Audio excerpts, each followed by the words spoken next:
성경 말씀 보겠습니다. 마태복음 2장 19절에서 23절입니다. 마태복음 2장 19절에서 23절 말씀. 신약 성경 이쪽에 있습니다.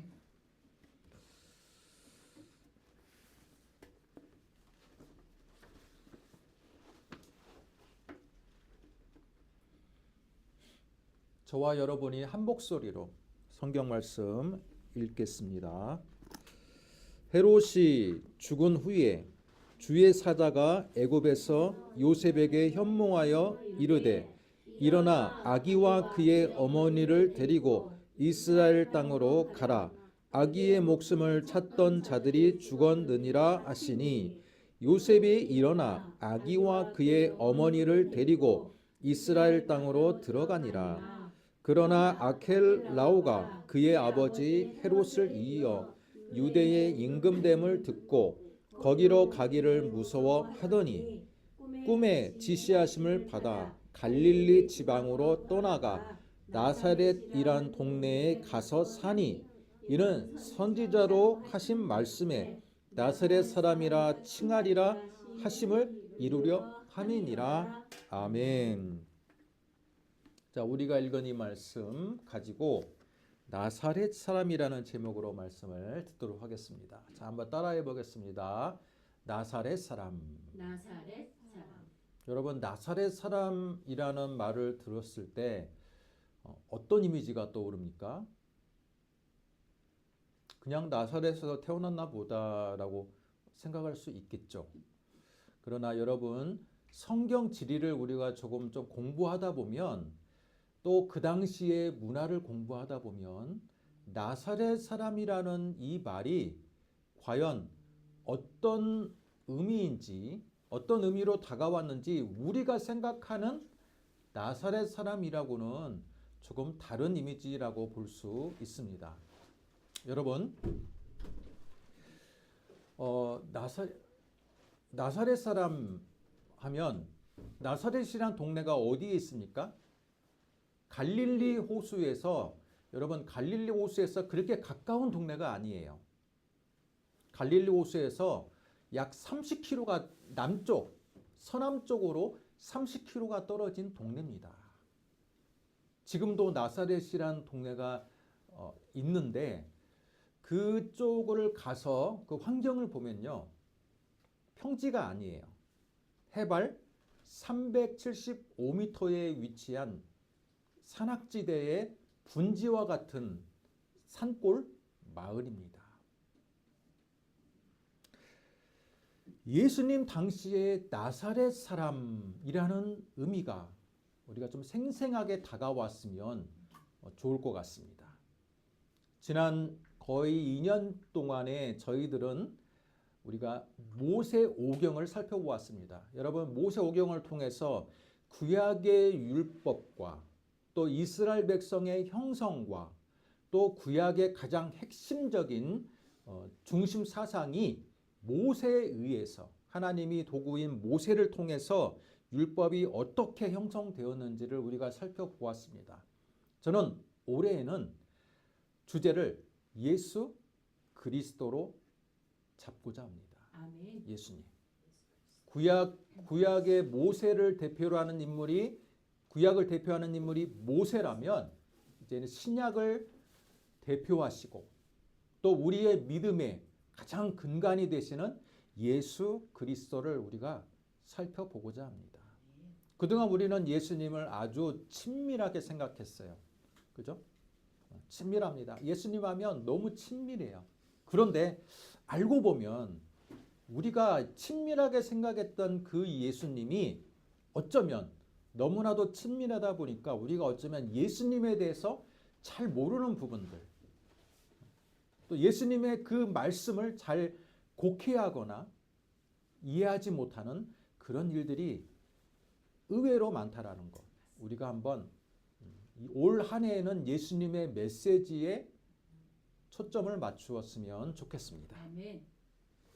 마태복음만 보는 게 아니라 저는 올해는 마태, 마가, 누가, 요한 이 사서신을 중심으로 좀 시간 순서대로 보고자 합니다. 시간 순서대로 네 개의 복음서를 넘나들면서 예수님이 시간 순서대로 어떤 행적을 하셨는지를 저와 여러분이 1년 동안에 한번 탐구해 나갔으면 좋을 것 같습니다.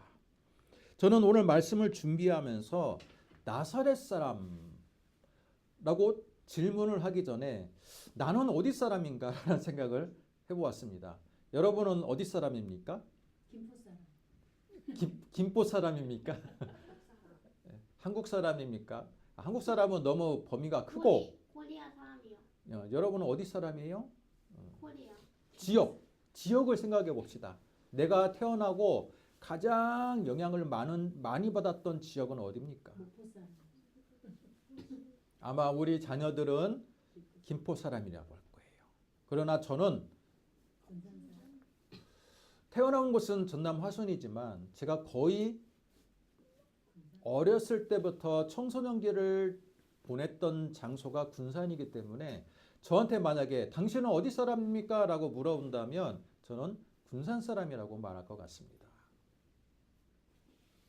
제가 자랐던 초등학교가 8월의 크리스마스에서 배경이 되는 그 초등학교가 바로 제가 나온 초등학교이기 때문에 저는 그 영화를 볼 때마다 제가 다녔던 그 흔적들을 마치 보는 듯한 느낌이 듭니다. 그런데 저희 집안에게 만약에 물어본다면 저희 집안은 어디 사람입니까? 라고 물어본다면 저희는 아마 이렇게 얘기할 거예요. 저희 윗대로 올라간다면 저희는 완도 사람이에요. 전남 완도. 유배지죠. 유배지 사람이에요. 유배지. 조선시대 때만 해도 여러분 지역에 대한 차별이 굉장히 많았습니다. 지금도 여러분 인터넷 댓글을 보면요. 지금도 지역에 대한 감정들이 우리나라에는 녹아져 있어요. 특히 전남 어디 지역 하면 무슨 노예 그런 땡땡 노예가 있고요. 또 어디 사람 하면 굉장히 지역에 대한 편견이 있습니다. 그런데 여러분 지금만 그런 게 아니라 조선시대로 가면요. 또 과거로 올라가면 지역에 대한 차별과 지역에 대한 이미지는 더 강했습니다. 조선시대 때는 이런 말이 있습니다. 인재를 등용할 때는 전라도 사람들은 절대 등용하지 말고 함경도, 함경남도, 함경북도 사람들도 등용하지 말아라. 이건 뭡니까? 지역가. 접경지대 사람들 뿐만 아니라 천시받는 지역이라고 일컬어지는 지역 사람들은 절대 등용하지 말아라 라고 말하고 있습니다. 그 인식이 굉장히 강했습니다. 실제로 그래서 등용되지 않았어요. 여러분 서울 인구가 지금 1,000만 명이지만 실제로 서울 토박이가 10% 남짓 된다 그래요. 그랬을 때 여러분 서울에서 연세 드신 분들 가운데 내가 사대문 안에 태어났다라고 하면 그게 그 연세 드신 분들한테는 뭐가 됩니까? 자랑거리가 돼요. 왜? 조선시대 때 사대문은요. 우리가 말하는 남대문, 동대문 또 무슨 문 해가지고 반경 불과 몇 킬로가 되지 않습니다. 반경 몇 킬로 되지 않는 그 지역만이 서울이었어요. 우리가 흔하게 말하는 강남, 노른자 땅 거기는 서울이 아니었어요. 강서구도 서울이 아니었습니다. 은평구도 서울이 아니었습니다. 사대문 안에 있는 그 지역만이 서울이었기 때문에 사대문 안에 태어났다라는 건 뭐예요? 신분이 특별 계층이다. 특권층이다라는 의식이 있었어요. 이처럼 고대로 갈수록 지역에 대한 이미지가 형성이 돼 있습니다. 너 어디서 태어났니? 너 어디 사람이니? 라고 묻는 건 뭐예요? 어른들이. 너는 어디 지역 출신이, 너는 어느 집안이 어떻냐? 그 말하고 거의 동일하다는 겁니다. 여러분, 유대인이라고 달랐을까요? 유대인일수록 예수님 당시로 갈수록 그 지역에 대한 이미지는요, 아주 깊은 뿌리가 잔재가 되어 있어서 너 어디 사람이니? 라고 했을 때 아, 나 어디 사람이야? 라고 하면요. 그 사람의 집안과 그 사람의 혈통과 그 집안의 모든 것들을 지역이 상징한다라고 볼 수 있습니다. 예수님 당시에 그러면 인정받는 지역은 어디였을까요? 예루살렘. 여러분 예수님 당시에 아, 나 어디 사람이야? 그러면 오, 그래요. 그 정도로 약간 사람들한테 감탄사를 받을 정도의 지역은요. 예루살렘입니다. 예루살렘을 중심으로 반경 몇 킬로 안에 태어나야지만이 그 집안이 인정을 받는 거예요. 반면에 예루살렘에서 멀어질수록 지역이 하나님으로부터 멀어진다라고 생각했어요. 유대인들의 생각이 재밌지 않습니까? 왜? 예루살렘에는 성전이 있는데 여러분 성전이 어떤 곳입니까? 하나님을 만나는 곳, 제사를 드리는 곳, 하나님의 임재의 장소가 있는 곳이에요. 지성소. 때문에 예루살렘 사람들과 그 당시의 주도 사회의 지도 계층들은요. 어떤 인식을 사람들에게 주었냐면 예루살렘으로부터 가까울수록 하나님과 가까이 간다라는 인식이 지배했습니다. 반면에 여러분 예루살렘에서 멀어지면 뭐예요? 예루살렘에서 멀어지면 멀어질수록 하나님의 임재의 장소와 멀어지기 때문에 그 사람은 하나님과 점점 멀어진다라는 생각이 있었어요.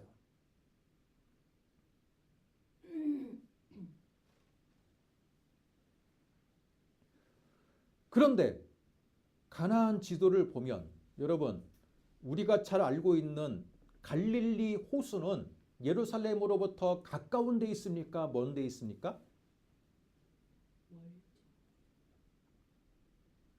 갈릴리 호수는 예루살렘으로부터 가깝지 않아요. 굉장히 북쪽에 있습니다. 예루살렘이 남쪽에 있다면 갈릴리 호수는 북쪽에 있습니다. 때문에 당시 예루살렘에 살고 있던 그 사람들의 갈릴리에 대한 인식은 어땠을까? 여러분, 갈릴리에 대한 인식이 어땠을까? 뱃사람이 많이 사는 곳 또는 이방 접경 지역이란 이미지가 강했습니다. 마치 우리 조선시대 때 한경 남북도 사람들 굉장히 여진족과 가까웠기 때문에 여진족과 혼혈이 많이 됐기 때문에 그 지역 사람들을 등용하지 않고 무시했던 것처럼 예루살렘 사람들은요 갈릴리 출신하면요 인정하지 않았어요. 그 자체를 인정하지 않았어요. 그런데 갈릴리 지역에는요 사람들이 많이 살았어요. 의외죠. 왜 많이 살았을까요? 예수님 당시에는 굉장히 먹고 살기가 힘든 시절입니다. 먹고 살기가 힘든 시절에 사람들이 점점 처음에는 갈릴리 지역을 많이 살지 않았어요. 왜? 예루살렘 중심으로 살았거든. 우리는 하나님 백성이니까. 근데 여러분 먹고 살기 힘들어지면 사람들은 어떻게 됩니까? 살기 좋은 것을 찾아 떠나게 돼 있어요. 마치 우리 조선 구한말에 먹고 살기 힘들어지니까 만주와 그죠? 만주를 넘어가서 그쪽에서 개간을 하고 살아가는 것처럼 새로운 땅을 찾아가는 거예요. 그래서 예수님 당시에는요 갈릴리 지역은 평판은 나빴으나 사람들이 그래도 살기가 괜찮은 지역이다라는 인식이 있었어. 왜 그랬을까요? 갈릴리 호수에서 나오는 풍부한 수량을 통해서 농사도 잘 되고 여러분 어업을 통해서 나름대로의 식생활을 해결할 수 있었거든요. 아멘. 그러나 종교적으로 접근할 때 나사렛 사람이기 전에 갈릴리 사람이다라는 이미지는 굉장히 평판이 나빴다라는 거예요. 나빴어요. 그런데 오늘 말씀 예수님이 갈릴리 사람이 아니라 무슨 사람이에요? 나사렛 사람이에요. 그렇지 않아도 갈릴리 사람이라고 별명이 붙어도 별로 안 좋은 이미지인데 게다가 거기에 한 걸음 더 나아가서 나사렛 사람이에요. 그러면 여러분 갈릴리 지역에서 나사렛은 어떤 이미지였을까요?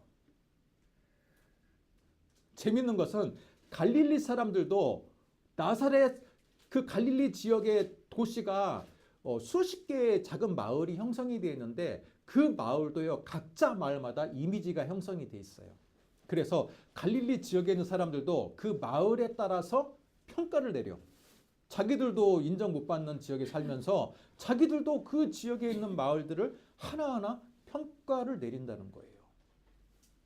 어떻게 보면 사람들이요 계속 깎아내리고 자기를 높이려고 평가하는 것은요 인간의 기본 심리예요. 자신들도 천시받는 지역에 있으면도 불구하고 자기들이 속해 있는 동네도 평가를 내려. 그런데 나사렛이라는 지역은 갈릴리 지역에서도 어떤 평가를 받았을까요? 천시. 궁금하지 않아요? 갈릴리 지역에 수십 개의 촌락이 형성이 됐는데 그 중에서도 나사렛이란 마을의 이미지가 어땠을까? 요한복음 1장을 보면요. 빌립이 그의 친구 나다나엘을 찾아가서 야, 내가 드디어 메시아를 만났다. 드디어 그분을 만났어. 너 한번 나랑 같이 그분을 만나러 가자. 라고 말해요. 나다나엘이 뭐라고 이야기합니까? 뭐라고 이야기합니까? 야, 그분 어디 사람이야? 그러니까 그 당시에요. 어디 사람이라고 묻는 것이 그 사람의 주민등록증과 같은 거예요. 주민등록증. 우리는 주민등록증이 지금 있지만 주민등록증으로 자신의 그 신분을 증명할 수 있지만 그 당시에 제일 먼저 물어보면요. 야, 이름이 뭐야? 예수님이야. 근데 그 예수님이라는 이름은요. 그 당시에 아주 흔한 이름이에요. 그냥 예수님 하면요. 이 동네도 예수님이 있고 저기도 예수가 있고 저기도 예수가 있어요. 그리고 과거로 올라가면 이 예수란 이름은 여호수아와 똑같은 이름이에요. 여호수아, 호세아 그 이름과 동일한 이름이에요. 얼마나 많았겠어요. 그런데 그분 나사렛 예수야. 그렇게 빌립이 소개합니다. 그러자 나다나엘이 뭐라고 이야기합니까? 한번 찾아볼까요? 요한복음 1장 46절. 요한복음 1장 46절. 1장 46절.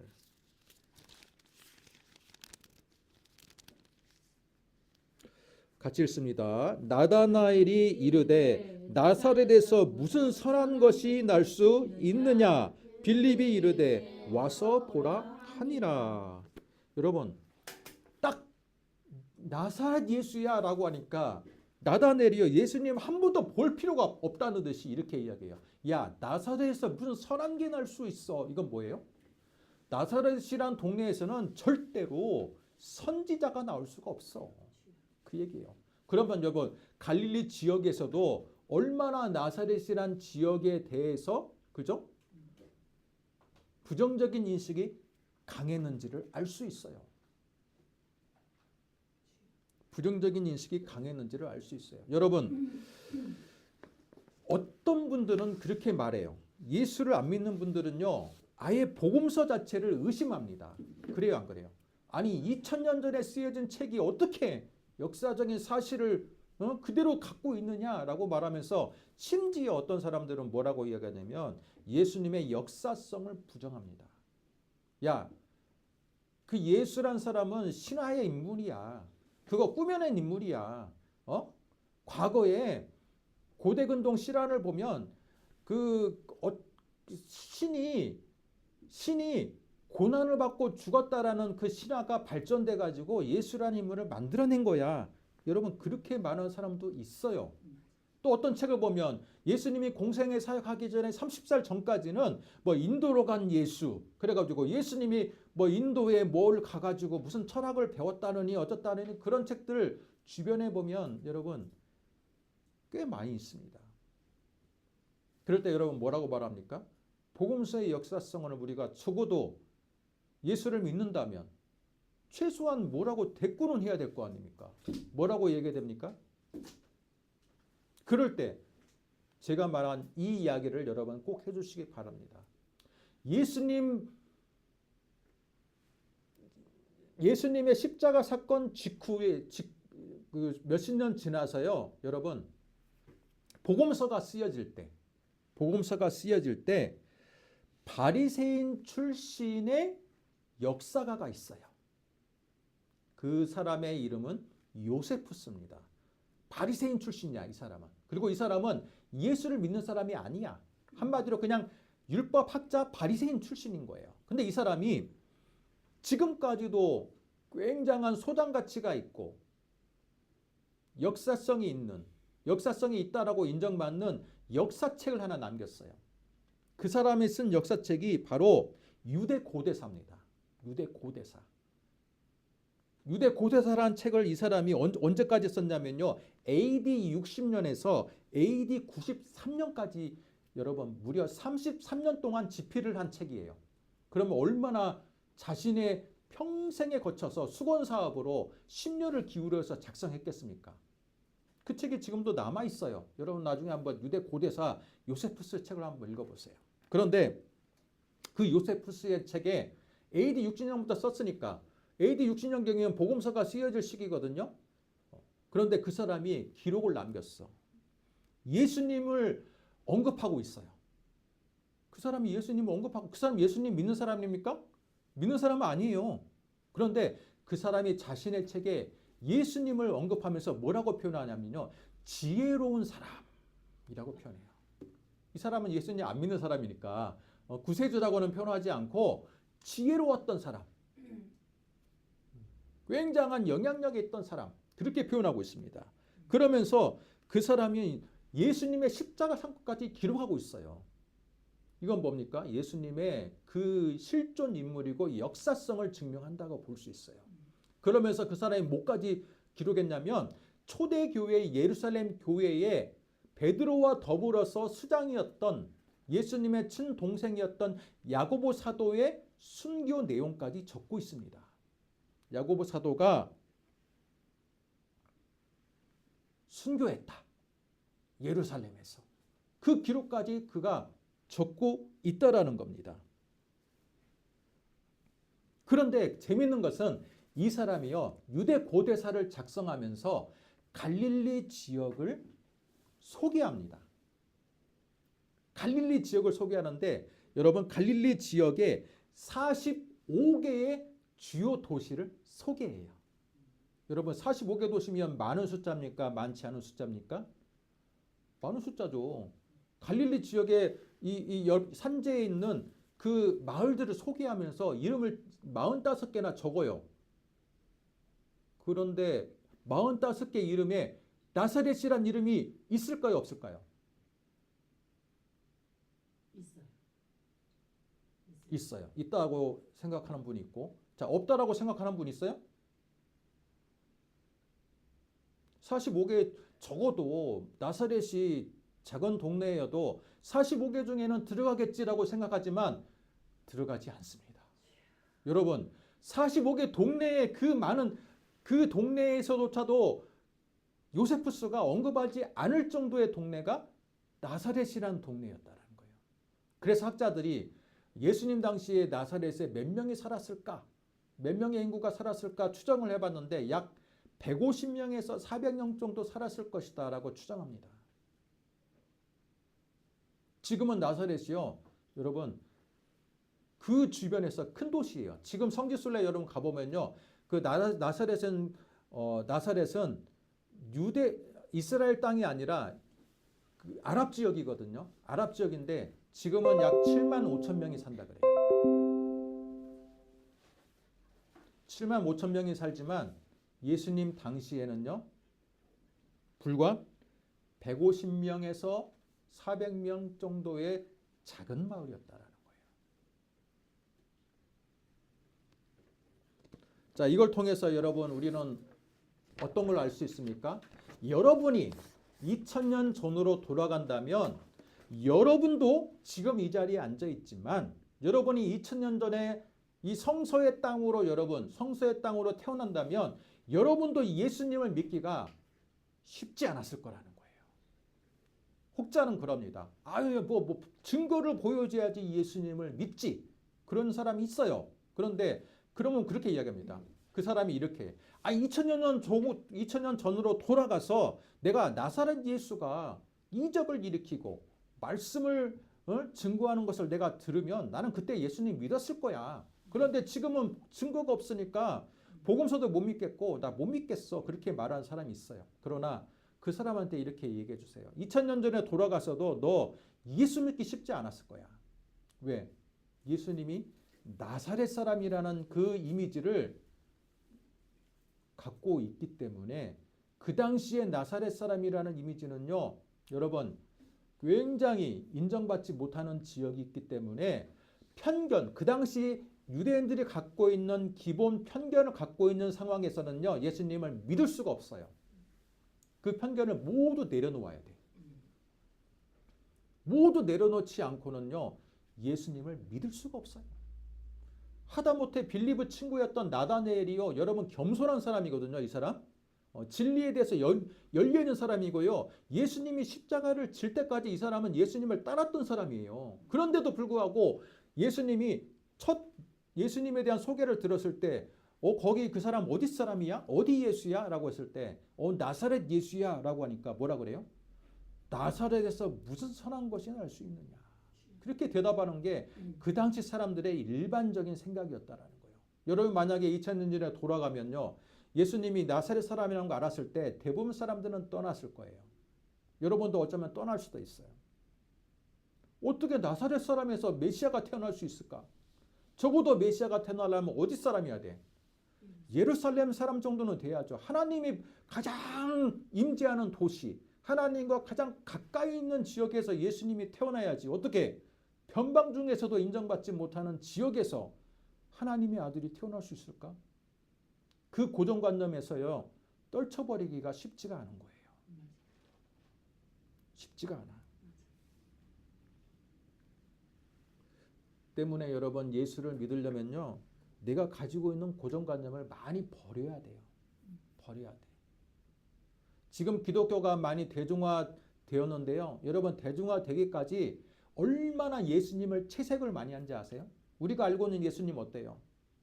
성화의 예수님이잖아요. 아주 그 서양인의 이탈리안 사람이 머리 길고 서양인의 그냥 우리가 보면 마치 캔디에 나오는 테리우스 같은 캔디의 테리우스 같은 모습으로 예수님이 딱 성화에 그려지니까 믿을만 하고 해요, 안 해요? 믿고 싶어지잖아요. 만약에 예수님이 고대 중동에 살고 있는 구릿빛 그을렸던 곱슬머리에 청년으로 여러분 묘사된다면 믿고 싶어집니까? 믿고 싶지 않아집니까? 믿고 싶지 않은 거예요. 사람은 이미지에 크게 마음이 가기도 하고 가지 않기도 해요. 특히 요즘 같은 물질 만능의 시대, 외모 지상주의 시대에서 예수님을 마치 고대 근로자의 모습, 노동자의 모습으로 구릿빛 그을렸던 피부, 매부리 코가 아니라 뭉툭한 코, 두꺼운 입술, 여러분 그런 모습의 예수님을 그린다면 예수 믿는 사람들 마음속에도 아마 흔들릴 거예요. 내가 알고 있던 예수님이 아닌데 서양인의 예수님이어야 되는데 테리우스 같은 예수님이어야 되는데 왜 저렇게 생겼지? 그러면서 시험에 들 사람들이 아마 많을 겁니다. 그만큼 우리들은요 이상적으로 예수님을 그리기를 원해요. 그렇습니까? 안 그렇습니까? 그렇습니다. 예수를 믿으려면 그런 거 다 내려놓아야 돼요. 테리우스 같은 예수님을 생각하다가 정말 현실적으로 그 당시 고대 근동 유대인들의 가장 평균적인 모습을 딱 보여주면요 사람들이 시험에 들어. 적어도 예수님은 저렇게 생기지 않았겠지. 마찬가지로 그 당시 사람들은요 나사렛 사람이라고? 안 돼, 안 돼. 볼 필요도 없어. 나사렛에서 무슨 선한 게 나올 수 있어. 마찬가지로 예루살렘 사람들이 얼마나 예수님을 무시한지 아십니까? 왜? 출신이 갈릴리 사람이니까. 그것도 나사렛 사람이니까. 그 자체로만으로도요. 예수님에 대해서 선지자의 정통성을 인정하지 않았어요. 저 사람이 자기가 메시아라고 한다고? 어디 사람인데? 그랬더니 남유다 사람이 아니야. 보니까 북쪽에 있는 갈릴리 변방 지역 사람이야. 그러니까 그 자체로도 예수님을 볼 필요도 없다라고 생각했던 사람들이 대부분인 거예요. 제가 이렇게 얘기하니까 어떻습니까? 아유, 목사님 너무 비판적인데 이거. 나 예수님이 그 정도의 이미지가 형성이 됐는지 몰랐었는데 이 나사렛 사람이라는 이 말이 함축하는 함의하고 있는 의미가 이렇게 깊은지 몰랐네요. 여러분 아마 그런 생각을 할 겁니다.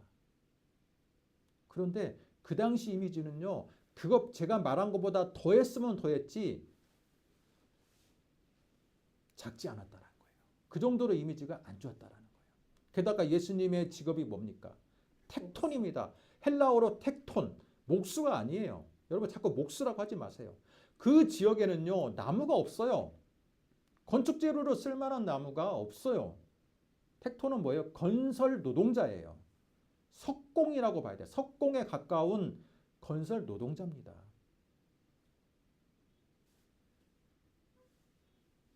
그런데 자꾸 목수라는데요. 왜 목수라고 우리는 카펜터라고 번역을 하냐면 여러분 KJV 성경이 쓰여진 KJV 성경 번역본이요. 킹 제임스 버전이라는 이 권위 있는 그 성경이 번역이 됐는데 이 KJV 성경에서 예수님을 카펜터라고 묘사했는데 KJV 성경이 어디서 쓰여진 겁니까? 영국에서 쓰여진 거거든요. 근데 영국에서 여러분 영국에서 건설 노동자들은요. 영국이라는 나라는 나무가 흔한 지역이에요. 그러면 건설 노동자면 뭐라 그래야 돼요? 목수! 그렇게 되는 거예요. 맞아. 그러나 갈릴리 지역으로 가면요. 나무가 흔하지 않아요. 나무가 건축 재료로 쓰기가 쉽지가 않아요. 그 대신에 석회암 지대입니다. 석회암 지대는 뭐가 흔해요? 물은 돌이 흔해. 물은 돌을 잘 가공해가지고 깎아가지고 이렇게 건축을 하는 거예요. 그렇기 때문에 텍톤이라는 단어는 석공, 건축 노동자에 가깝다라고 봐야 돼요.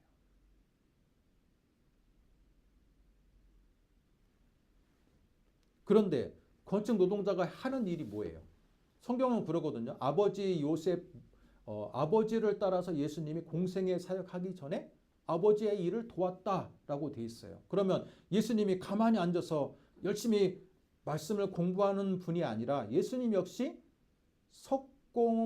석공으로서 열심히 일을 했다라는 거예요. 그러면 예수님 피부가 어땠을까요?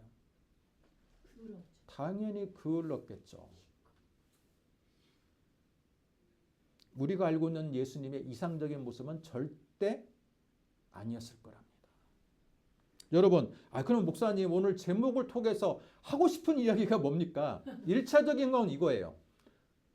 갈릴리 사람이라는 의미가 뭔지를 여러분 알아야 되는 거예요. 그죠? 그 당시로 그쪽으로 넘어가면요. 그만큼 갈릴리 지역은 인정받지 못하는 지역이었고 선지자조차도 메시아가 아니라 선지자조차도 나오기 힘든 지역이라는 이미지가 팽배했던 지역이라는 거예요. 때문에 예수님을 믿기는요. 외모를 보고 믿을 수도 없고 집안을 보고도 믿을 수가 없고 지역을 보고도 믿을 수가 없는 그 당시의 상황이에요. 그런 상황에서 예수님의 제자들이 주는 그리스도시요 살아계신 하나님의 아들입니다고 고백한다는 건요.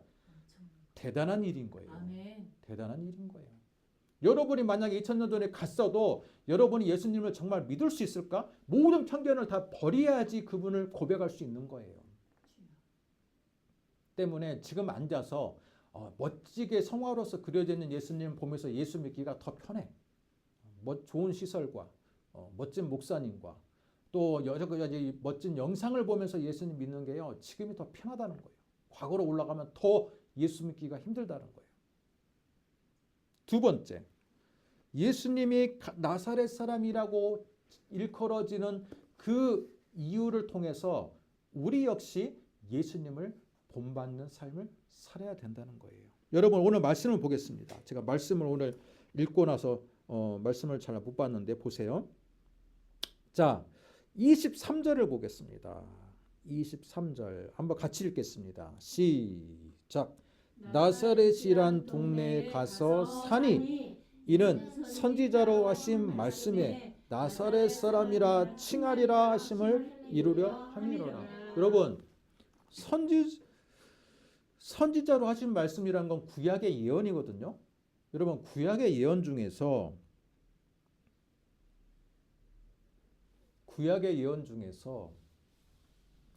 위대한 선지자 또는 메시아가 나사렛에서 날 것이다라고 예언한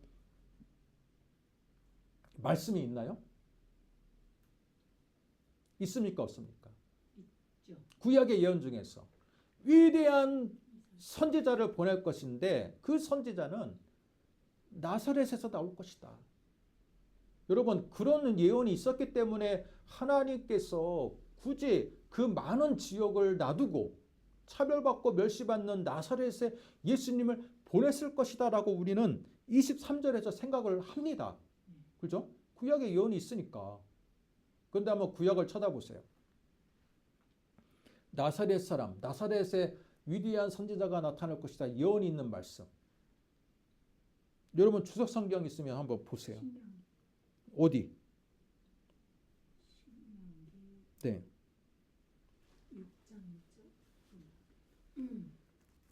신명기 6장 1절 읽어주세요. 그러면. 지금 어떤 분이 신명기 6장 1절에 나사렛 예언이 있다라고 이야기하니까 한번 찾아주세요. 신명기 6장 1절 읽어주세요.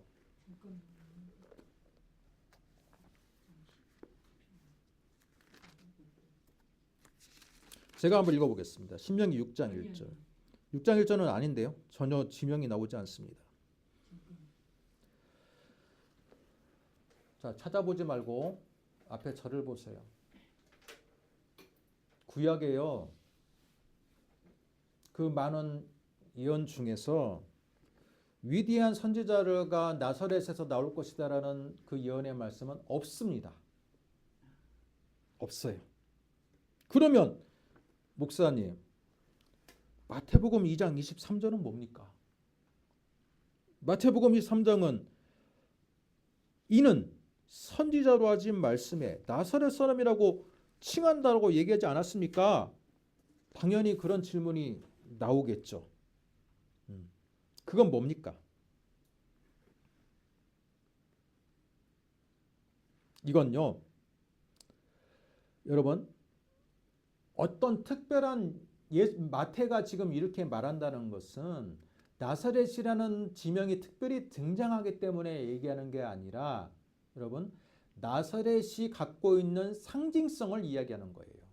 상징성. 이사야서 53장을 보겠습니다. 여러분, 이사야서 53장을 찾아주세요. 이사야서 53장.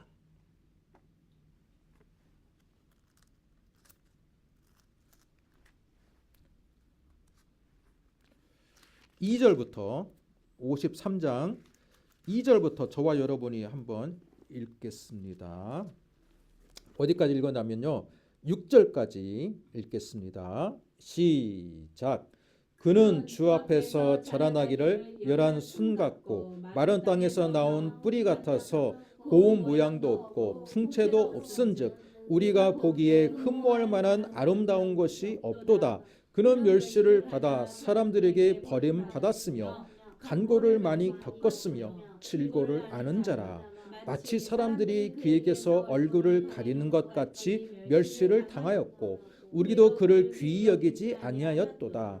그는 실로 우리의 질고를 지고 우리의 슬픔을 당하였거늘 우리는 생각하기를 그는 징벌을 받아 하나님께 맞으며 고난을 당한다 하였노라. 그가 찔림은 우리의 허물 때문이요 그가 상함은 우리의 죄악 때문이라. 그가 징계를 받음으로 우리는 평화를 누리고 그가 채찍에 맞음으로 우리는 나음을 받았도다.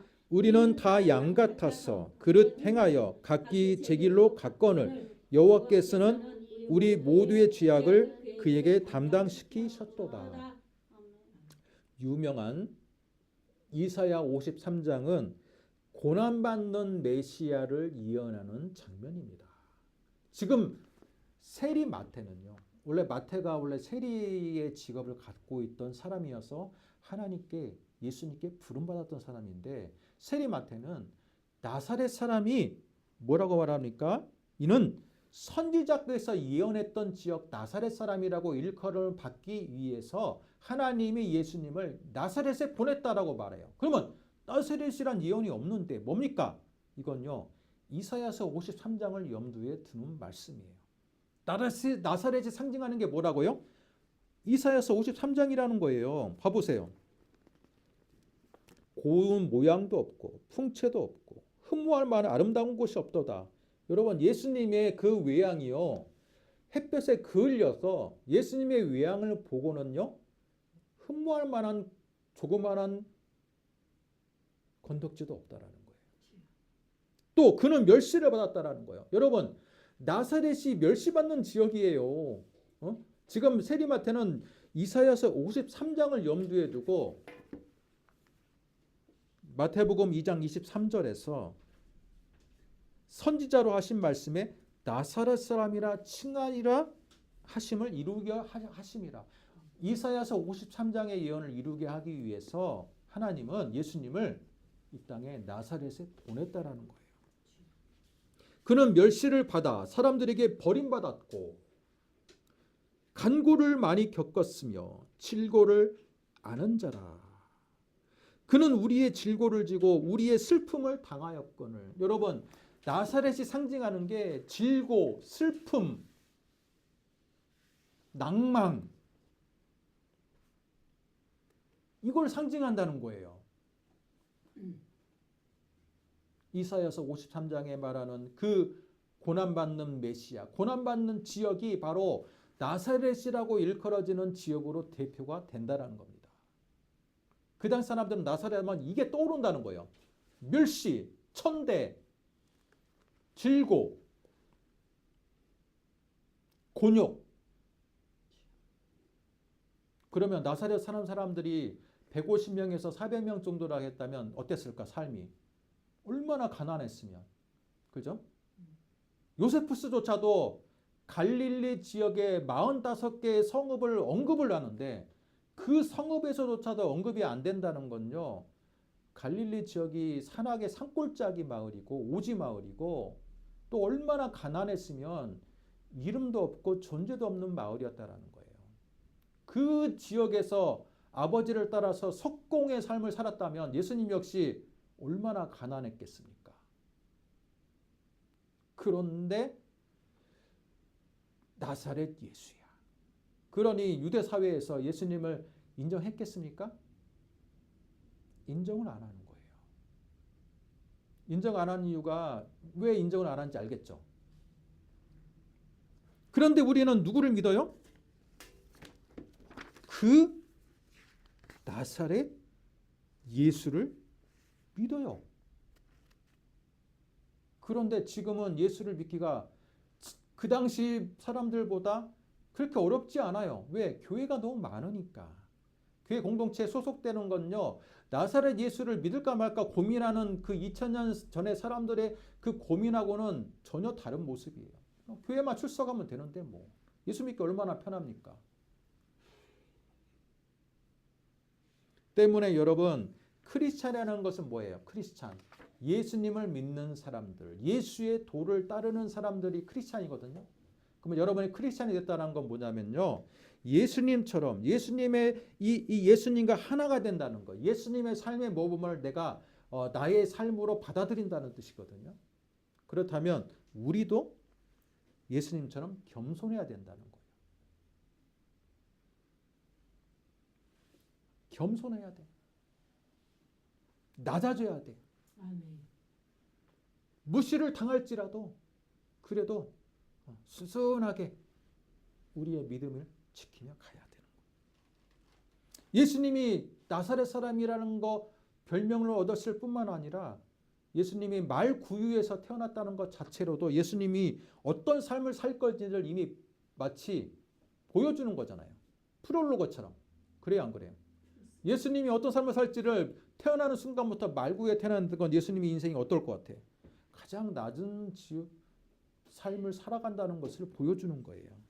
가장 낮은 자리에서 가장 낮은 사람들을 만나 그 사람들에게 하나님의 복음의 말씀을 전한다는데 왜 우리는 예수를 믿으면 축복받고 예수를 믿으면 만사가 형통이 되는 복음으로 변질이 되었는지 알 수가 없어요. 그죠? 그 복음과 그 당시에 예수를 믿는다는 뜻과 지금의 예수를 믿는다는 뜻이 이퀄이 안 돼. 너무 달라졌어. 왜? 대중 종교가 되기 위해서는 소원 성취라는 것들이 어느 정도 그죠? 담보가 돼야지만이 대중적인 종교로 갈 수가 있거든요. 사람들의 그 희망을 다 들어주는 종교가 돼야지만이 대중적인 종교가 될 수 있어요. 그러나 그 당시 나사렛 예수라는 것은 그죠? 그만큼의 자기 십자가를 지고 따르는 삶이었다는 거. 예수님을 위해서 내 전부를 걸고 예수님처럼 낮은 자리에서 사람들을 섬기고 그들에게 진정으로 하나님의 사랑을 나눌 수 있는 자세가 되어 있어야 한다는 것. 그게 바로 오늘 말씀에서 말하는 나사렛 예수가 의미하는 것이다 라는 겁니다. 2025년도 1월에 새해를 맞이하고 두 번째 주일입니다. 여러분에게도 올 한 해가 나사렛 예수의 정신을 이어받아서 진정으로 여러분이 만나는 사람들과 공동체 가운데 그 사랑의 정신, 섬김의 정신, 희생의 정신을 나눠주며 살아가시는 여러분 되시기를 주님의 이름으로 축복합니다. 기도하겠습니다. 하나님 아버지 은혜와 사랑을 감사합니다. 나사렛 예수란 이름으로 말씀을 들었는데 우리가 그냥 흔하게 알고 있던 나사렛 예수란 이미지가 그 당시에 얼마나 낮고 무시당하고 천시받는 지역이었고 예수를 믿기까지 오히려 지금보다 그 당시에 예수를 믿는 게 더 힘들었다라는 것들을 우리는 말씀을 통해 듣습니다. 하나님, 그걸 통해서 우리가 예수님의 정신을 이어받기를 원합니다. 예수님의 섬김과 낮아짐과 그 안에서 하나님의 임재를 나눠주며 우리가 세상을 살아가는 믿음의 귀한 백성들 되게 하여 주옵소서. 예수님의 이름으로 기도드립니다. 아멘.